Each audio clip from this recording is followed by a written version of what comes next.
ஓம் சக்தி குருவடி சரணம் திருவடி சரணம். நேர்களே, ஃப்ளாஸ்க்கை பற்றி பேசுவோமா? இந்த ஃப்ளாஸ்க் வந்து நீங்கள் வாங்குறீங்க. என்கிட்ட ஒரு நேர் கேட்டிருந்தாங்க, சீக்கிரம் சூடு ஆறிடுது, அதனால் நான் இந்த மாதிரி ஃப்ளாஸ்க்கு யூஸ் பண்ண மாட்டேன் அப்படிங்கிறாங்க. திரிஞ்சு போயிடுது அப்படிங்கிறாங்க. அதுக்கு ஒரு சின்ன டிப்ஸ் தரேன் நேர்களே. நேத்திக்கு சாயந்தரம் வச்ச வெந்நீர் சூடு தாங்குது. என்ன நம்ம தப்பு பண்ணுறோம் அப்படின்னா, இதை வந்து இந்த அலம்புறதில் இந்த ப்ரெஷ்ஷையும் சேர்த்து அலம்பணும். அதாவது இந்த வாஷர் கண்டிப்பாக அதில் ஒரு சின்ன ஒரு இது இருந்தாலுமே திரிஞ்சிடும். ஒரு மாதிரி கெட்ட ஸ்மெல்லு வரும். அந்த மாதிரி வராமல் இருக்கிறதுக்கு நீங்கள் மாத்திரை கவர்லாம் தூக்கி போடுறீங்க பாருங்களேன், அது கொஞ்சம் வச்சுக்கோங்க. இல்லை சாக்லேட் பேப்பர்லாம் தூக்கி போடுறீங்க பாருங்களேன். இல்லை அதுவும் இல்லை என்கிட்ட அப்படின்னா டிஷ்யூ பேப்பர் இருக்குல்ல, கொஞ்சோண்டு ஒரே ஒரு கிராம்பை போட்டு இப்படி ஒரு குலுக்குங்களேன், ஸ்மெல்லே போயிடும் கண்டிப்பாக. அதே போல் இன்னொன்று ஒரு சின்ன ஒரு ரிக்வெஸ்ட் என்னென்னா, இந்த இதை புஷ் பண்ணுறீங்க, இது வந்து இப்படி வடிக்கிறது சீக்கிரம் போயிடும். ஆல்சோ இப்படி விடுறது தான் நல்லது.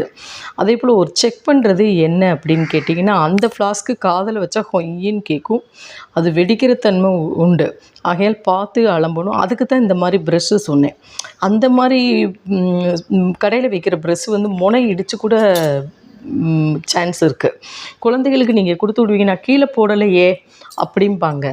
ஆனால் இது டபுள் கோட்டிங், உள்ளே ஒரு சுவர் இருக்குது, வெளியில் ஒரு சுவர் இருக்குது, நடுவில் கார்பன் அந்த அட்டை இது இருக்கும். ஆனால் அதனால தான் சுவர்னால் என்ன, இதை கவரை தான் சொல்கிறேன், இந்த சில்வரை தான் சொல்கிறேன். இப்போ இது குழந்தைகள் போட்டிருக்கோம், நம்மளுக்கே தெரியாது. இந்த சூடு வந்து வெளியில் வந்தது அப்படின்னா சூடு ஆறிடும். இப்போ உங்களுக்கு நிறைய நான் இது நேத்திக்கு வச்சது எவ்வளோ கொதிக்குது பாருங்கள். ஆகையால் இதுதான் நம்ம தப்பு பண்ணுறோம். என்ன அப்படின்னா, நம்ம வாங்குறப்பே பார்த்து நல்லதா அப்படின்னு பார்த்து வாங்கணும். அதே போல் நம்ம பால், டீ, காஃபி விடுறோம் அப்படின்னா இந்த மூடியை நல்லா அலம்பியிருக்கோமான்னு செக் பண்ணணும் கண்டிப்பாக. இது தொலைஞ்சு போனாலும் நீங்கள் தூக்கி போடாதீங்க. இந்தோட மூடி வந்து தனியாக கடைகளில் விற்கிறாங்க, ஃபிக்ஸ் பண்ணிக்கலாம், போட்டுக்கலாம். இது வந்து அவ்வளோ இது. அதே போல் இந்த ஸ்மெல்லு எப்போ எடுத்து தண்ணி குடித்தாலும் ஸ்மெல் வரக்கூடாது கண்டிப்பாக. அதெல்லாம் நீங்கள் வந்து ஒரு மாத்திரை பேப்பரோ இல்லை இதுவோ ஏலக்காவோ கிராம்போ இந்த போட்டு ஒரு ஷேக் பண்ணி கீழே ஊற்றிடுங்க. இல்லை உப்பு நான் போட மாட்டேன், ஏன் கேளுங்கன்னு சில பேர் சொல்கிறாங்க, உப்பு போடக்கூடாது. இதுதான் நல்லது.